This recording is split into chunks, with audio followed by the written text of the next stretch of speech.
வணக்கம். இப்போ கெமிஸ்ட்ரியில் என்ன பார்க்க போறோம்னா முக்கியமான டாபிக் பிஹெச் பத்தி பார்க்கலாம். பிஹெச்னா என்ன, அதோட முக்கியத்துவம் என்ன, அதில் என்னென்ன கணக்குகள் கேட்குறாங்க, எப்படி கணக்குகள் கேட்குறாங்க அப்படிங்கிறத பத்தி பார்க்கலாம். இப்போ ஃபர்ஸ்ட் பிஹெச் அப்படிங்கிறது என்ன அப்படின்னா, it is an instrument. PH அப்படிங்கிறது பிஹெச் வந்து ஒரு இன்ஸ்ட்ருமெண்ட், இல்லை பிஹெச் வந்து ஒரு மீட்டர் அப்படின்னு எடுத்துக்கலாம். இன்ஸ்ட்ருமெண்ட் எடுத்துக்கலாம், இல்லை மீட்டர்னு எடுத்துக்கலாம். இப்போ பிஹெச் யார் கண்டுபிடிச்சா? It is an instrument. இல்லை வேற எப்படி சொல்லலாம் அப்படின்னா, இதை வந்து பொட்டன்ஷியல் ஆஃப் ஹைட்ரஜன் அப்படின்னு சொல்லலாம். அதாவது தமிழ்ல ஹைட்ரஜன் அயனியின் செறிவு. ஹைட்ரஜன்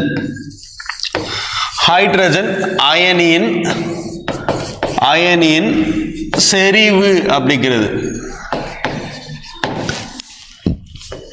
பொட்டன்ஷியல் ஆஃப் ஹைட்ரஜன் அப்படின்னு சொல்லலாம்.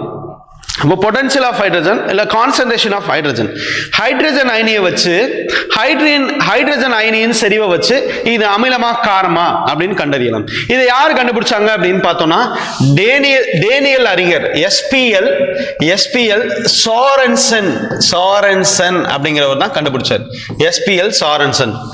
இப்போ இதுல என்ன சொல்ல வராங்க அப்படின்னு பார்த்தோம்னா, பிஹெச் வேல்யூ, பிஹெச் மதிப்பானது 7க்கு ஈக்குவலா இருந்தா இது என்ன சொல்லலாம் அப்படின்னா நடுநிலை அப்படின்னு சொல்லலாம். நடுநிலை. பிஹெச் மதிப்பு 7 விட அதிகமா இருந்தா இது என்ன சொல்லலாம் அப்படின்னா காரம் அப்படின்னு சொல்லலாம். பேஸ் அப்படின்னு சொல்லலாம். நடுநிலை அப்படின்னா நியூட்ரல் அப்படின்னு சொல்லுவாங்க. அமிலமும் இல்ல காரமும் இல்ல, நியூட்ரல் அப்படின்னு சொல்லலாம். பிஹெச் மதிப்பு 7 விட கம்மியா இருந்துச்சுன்னா இது என்ன சொல்லலாம் அப்படின்னா அமிலம் அப்படின்னு சொல்லலாம். அமிலம்னா ஆசிட் அப்படின்னு சொல்லலாம். அமிலம். ஓகே, இதை பத்தி இதுல எப்படி எல்லாம் கொஸ்டின்ஸ் கேட்பாங்க அப்படிங்கறத பத்தி பார்க்கலாம். இப்போ பொதுவா நமக்கு என்ன பிஹெச் வேல்யூலாம் நமக்கு தெரிஞ்சாகணும். இப்போ மனித உமிழ்நீரோட பிஹெச் என்ன? 2. மனித உமிழ்நீரோட பிஹெச் 2. அதுக்கப்புறம் உமிழ்நீரோட பிஹெச் 2 இல்ல, மனித உமிழ்நீர் அப்படின்னு பார்த்தோம்னா 6 to 8 கொடுத்துருக்காங்க புது புக்ல. உமிழ்நீரோட பிஹெச் நான் சொல்றது மனித அந்த பித்த நீர் வந்து இல்ல கோலிக் ஆசிட் வயிற்றில் சுரக்கும் திரவம், அதோட பிஹெச் தான் வந்து 2 அப்படின்னு சொல்லுவாங்க. ஓகே, அதுக்கப்புறம் மனித ரத்தத்தோட பிஹெச் 7.4 புது புக்ல கொடுத்துருக்காங்க. மனித ரத்தத்தோட பிஹெச். அடுத்து சோடியம் ஹைட்ராக்சைடு இல்லைன்னா அம்மோனியம் ஹைட்ராக்சைடு NaOH இதோட பிஹெச் வந்து 14 அப்படின்னு சொல்லுவாங்க. இதோட பிஹெச் வந்து 14. ஏன்னா இது காரம் 7 விட அதிகமா இருக்கும், அதனால 14 சொல்லுவாங்க. இப்போ பிஹெச் மதிப்புகள்லாம் ஈஸியா நம்ம எழுதிடலாம், புக்ல இருக்கு. இதே என்ன நமக்கு கஷ்டம் வரும் அப்படின்னா பிஹெச் கணக்குகள். இந்த கணக்குகள் பத்தி நம்ம எப்படி ஈஸியா பார்க்கலாம் அப்படிங்கறத பார்க்கலாம். பிஹெச்ல எப்படி எல்லாம் கணக்கு கேட்கலாம், அப்புறம் இதுல வேற என்னென்ன ஃபார்முலாஸ் கேட்கலாம் அப்படிங்கறத பத்தி பார்க்கலாம். இப்போ பிஹெச் பொறுத்த வரைக்கும் பிஹெச் எப்படி டிஃபைன் பண்றாங்க அப்படின்னா, பிஹெச் -log10 H பிளஸ் அப்படின்னு சொல்லலாம். -log10 H பிளஸ் ஹைட்ரஜன் அயனியின் செறிவு. ஓகேவா? இதே வேற எப்படி எழுதலாம் அப்படின்னா, அந்த மைனஸ் இல்லாம எழுதலாம் அப்படின்னா log10 H பிளஸ் இந்த மைனஸ் அப்படியே என்ன ஆகும் அப்படின்னா அங்க இன்வெர்ஸ் ஆயிரும். மைனஸ் இன்வெர்ஸ் ஆகும்போது வேற எப்படி எழுதலாம்னா log10 1/H பிளஸ் அப்படின்னு எழுதலாம். 1/H பிளஸ் மைனஸ் இல்லாம எழுதணும்னா இப்படி எழுதணும். இது மூணுமே கரெக்டான ஸ்டேட்மெண்ட் தான். இப்போ இது 3 கொடுத்துட்டு இதுல எது கரெக்ட் அப்படின்னு கேட்கலாம். அடுத்து இதுல இன்னொரு ஃபார்முலா எப்படி எழுதலாம்னா POH which is equal to -log10 OH minus அப்படின்னு எழுதலாம். OH minus. ஓகே, இந்த மைனஸ் இல்லாம எப்படி எழுதலாம் அப்படின்னா log10 OH மைனஸ், இங்க இந்த மைனஸ் அப்படியே இங்க இன்வெர்ஸ்னு வரும். அடுத்து log10 இந்த இன்வெர்ஸ், அந்த மைனஸ் கேன்சல் ஆகாது. இந்த மைனஸ் வந்து அயனியில உள்ளது. இந்த மைனஸ் வந்து அயனி, ஹைட்ராக்சைடு அயனி. ஆனா இந்த மைனஸ் இன்வெர்ஸ், அதனால 1/OH மைனஸ் அப்படின்னு வரும். எப்படி எழுதலாம்? இந்த 3 ஃபார்முலால எது எழுதினாலும் கரெக்ட் தான்.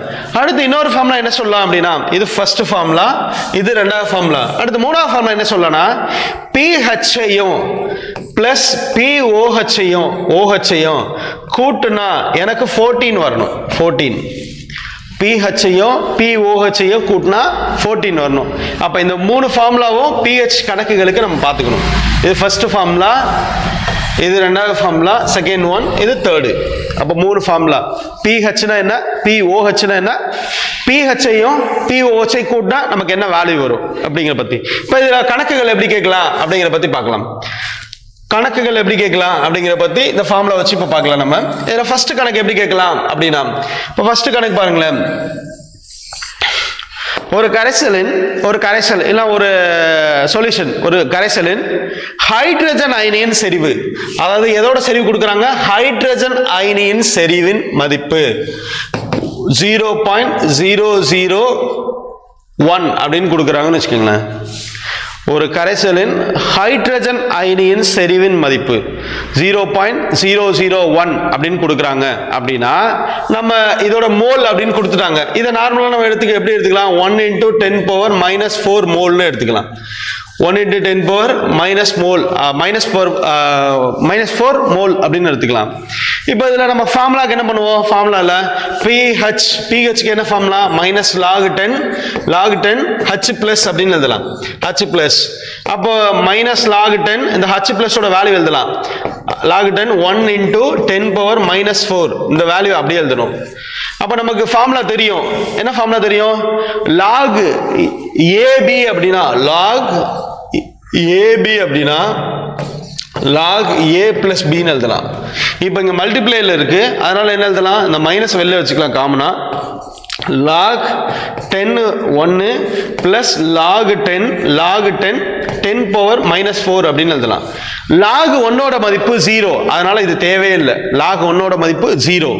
அப்ப மீதி என்ன இருக்கும், மைனஸ் ஆஃப், இது formula, minus of log 10 power -4 அது மட்டும் இருக்கும். இப்போ பாருங்க, log பேஸும் இருக்கும்போது இந்த மைனஸ் அப்படியே முன்னாடி வந்துடும். அப்போ என்ன ஆகும், -4 log 10 இருக்கும். இப்போ எப்பொழுதுமே வந்து log 10 log அடிமானமும் அந்த பேஸும் ஒன்றா இருந்துச்சு, 10 அப்போ log 5 log 7 இப்படி எல்லாம் ஒரே மாதிரி இருந்துச்சு அப்படின்னா இதோட வேல்யூ வந்து 1. ஓகே, அப்ப இதோட வேல்யூ வந்து என்ன ஆகும், 1 ன்னு வரும். 1 அப்போ மைனஸ் இன்டு -4 என்ன வரும்னா +4 ன்னு வரும். அப்போ இந்த கரைசலோட pH வந்து பார்த்தோம்னா +4, pH வந்து +4. அப்போ எப்போதும் நமக்கு தெரியும் pH 7 விட கம்மியா இருக்கு. அப்போ இந்த சொல்யூஷன் என்னது, ஆசிட். இந்த சொல்யூஷன், இந்த கரைசல் வந்து ஆசிட். pH 7 விட கம்மியா இருந்தா இது ஆசிட் அப்படின்னு சொல்லலாம். ஓகே, நமக்கு இது எக்ஸாம்பிள் எப்படி சால்வ் பண்றது அப்படின்னு பார்க்கலாம். எக்ஸாம்பிள் எப்படி சால்வ் பண்ணனும்னா, ஃபர்ஸ்ட் இந்த சொல்யூஷன் என்ன கொடுத்திருக்காங்கன்னு பாருங்க. ஹைட்ரஜனோட சொல்யூஷன் கொடுத்திருக்காங்க. அப்போ பாயிண்ட்க்கு அப்புறம் எத்தனை டிஜிட் இருக்குன்னு பாருங்க, 4 டிஜிட். அப்போ ஆன்சர் வந்து pH 4, pH வந்து 4, பாயிண்ட்க்கு அப்புறம் 4 டிஜிட் இருக்கிறதுனால pH வந்து 4ன்னு சொல்லலாம். pH வந்து 4ன்னு சொல்லலாம். அப்போ pH 4 அப்படின்னா அந்த கரைசல் வந்து அமிலம் அப்படின்னு ஒரே ஸ்டெப்ல ஈஸியா சொல்லிடலாம். இப்போ இதுல வேற எது சொல்லலாம் பாருங்களேன். இப்போ இதுல ஹைட்ரஜனோட செறிவு H+, இதோட செறிவு வந்து 0.001. அப்ப பாயிண்ட்க்கு அப்புறம் 3 0 தான் இருக்கு. அப்ப இதோட pH என்ன சொல்லலாம், 3. அப்ப இது வந்து அமிலம் தான், 7 விட கம்மியா இருக்கு அப்படின்னு சொல்லலாம். இதே பாயிண்ட்க்கு அப்புறம் 0.000 4 0 கொடுத்து 1 கொடுத்துருக்காங்கன்னா பாயிண்ட்க்கு அப்புறம் 5 டிஜிட் இருக்கு. அப்ப இதோட pH வந்து 5 சொல்லலாம். இதே 1 × 10⁻⁻9 இருக்கு. அப்ப இதோட ஹைட்ரஜனோட செறிவு கொடுத்துருக்காங்க, பாயிண்ட் கொடுக்காம இப்படி கொடுக்குறாங்க, 1 × 10⁻⁻9 அப்படின்னு கொடுக்குறாங்க. இப்போ இங்க 10 பவர்ல என்ன இருக்கோ அதான் அதோட pH. 10 பவர்ல என்ன இருக்கோ அதான் அதோட pH. அப்ப pH வந்து 9.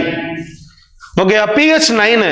அப்போ 7 விட அதிகமா இருக்கு. அப்ப இது காரமா அமிலமா, அப்ப இது காரம். 7 விட அதிகமா இருந்தா. அதே क्वेश्चन இப்படி கொடுத்தாங்கன்னா, இதே क्वेश्चन இப்போ 1 × 10⁻⁻8 அப்படின்னு கொடுத்தாங்கன்னா இது வந்து ஹைட்ரஜனோட செறிவு, ஹைட்ரஜனோட செறிவு கொடுக்குறாங்க அப்படின்னா, அப்போ ஹைட்ரஜன் H+ இதோட செறிவு வந்து 1 × 10⁻⁻4 மோல்னு கொடுக்குறாங்க. அப்ப நீங்க 1 கொடுத்தா அதெல்லாம் எடுத்துக்கவே கூடாது, அது 0. ஏன்னா log 1ஓட மதிப்பு நமக்கு 0 வந்துடும். 10 பவர்ல என்ன கொடுக்குறாங்கன்னு பாருங்க. அப்ப 10 பவர்ல என்ன கொடுக்குறாங்களோ, மைனஸ் கொடுக்குறாங்களோ பிளஸோ அதை நீங்க எடுத்துக்க வேணாம். மைனஸ் தான் மோஸ்ட்லி கொடுப்பாங்க. அப்போ உங்களுக்கு மைனஸ் இன்டு மைனஸ் பிளஸ் ஆயிரும். அப்போ பவர்ல என்ன இருக்குன்னு பாருங்க, பவர்ல 8 இருக்கு. அதனால இதோட pH வந்து 8.